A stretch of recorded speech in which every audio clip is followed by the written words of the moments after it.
Welcome back to Turf Talk, Triple Crown Edition. Ed DeRosa alongside Joe Kristufek, and a little bit of a role reversal since we're at the office and not at the track. Joe, pleasure to host you for some Turf Talk Preakness Edition. Neither you nor I picked Justify to win the Derby.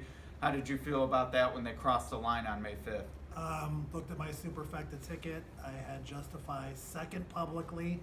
Didn't put him on top of the super. It cost me $19,000. But yeah, wiped the slate clean. Now that's seriously low-hanging fruit that I should have taken that I won't soon forget. So I'm not too happy about it even still. Yeah, no, that's I don't feel as badly. I did play supers with him on top, but my whole strategy was Hofberger, Lone Sailor underneath, which didn't happen. So no real bad beat per se, but I think both those stories sort of speaks to, with these races and the size of the pools, I took some heat, you were against Justify, blah, blah, blah, but really it's about how you wager and try to take advantage of the casual money in the pool. Unfortunately, we didn't, but some did, and that $19,000 super was really generous. Especially when you compare it to the $140 trifecta. Right.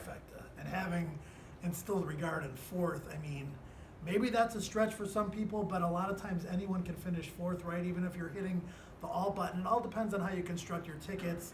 And we always say this, Ed, wagering is even more important than handicapping because you can be wrong but still get paid. Yeah, and I'd rather get paid and be wrong than be right. I mean, I've had the winner before, and like the year American Pharoah won, I lost on the race, and that was a year where maybe just across the board on a horse I really liked was the way to go.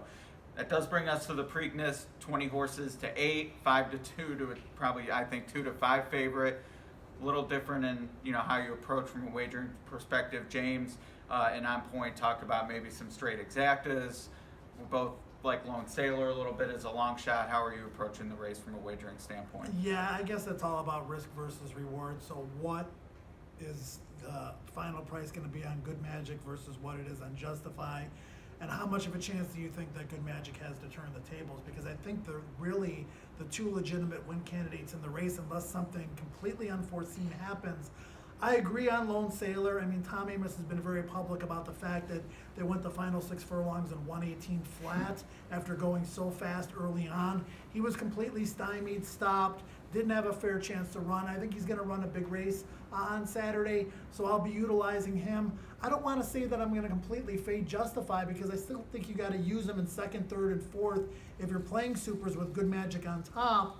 But obviously, in that scenario, if I play Good Magic on top and use different horses in second, third, and fourth, seeing Justify not hit the board would be the best case scenario. Not saying that it's a good chance it's going to happen, but again, you don't have to be right to get paid all the time. So it's all about how you construct your ticket to give yourself the best possible chance to win. Yeah, I'll probably be similar to that, other than Good Magic and Justify. I don't want both of them in the super. Yeah. So either can win, Lone Sailor second or third, Bravazzo, etc. But I'm not going to have Justify, Good Magic, Lone Sailor. Like it, you think 20 to 1 in third, but I mean, once you have those two in the top two, for third he's 2 to 1. I mean, at that point he's the favorite to finish third, maybe with Quip, who I don't like at all. So yeah, it's about having those opinions and making sure, like Quip for me won't be on any tickets. Yeah, I mean, and some people will just say, you know what, take the low-hanging fruit and just play Justify, Good Magic, Lone Sailor, bet a $50 try and hope it pays $15 and take what the race gives you. That's what it looks like on paper, right? But I want to get a little bit more creative than that and, see what happens. Well, I like to say you don't handicap all the races on paper. Actually, I stole that from Scott Shapiro, who will join us on our next video. But yeah, I mean, you're right. Those are the ones that look good, and you have to, like you said, a little wrong to cash some tickets, and I'd be happy for one of those not to run as well as maybe it looks like they will on paper, and then be right about Lone Sailor or Bravazzo or that sort of thing. There is a prop in Vegas, Justify to win the Triple Crown. The no is -160. Where would you land on that? I take it.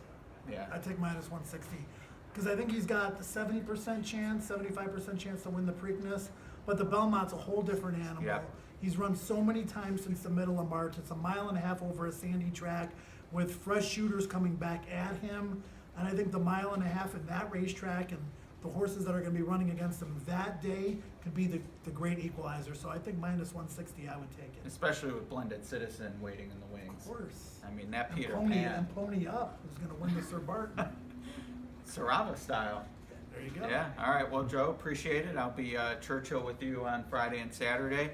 Those in the area, check the race out on the big board, and if you're not, check it out on Twin Spires.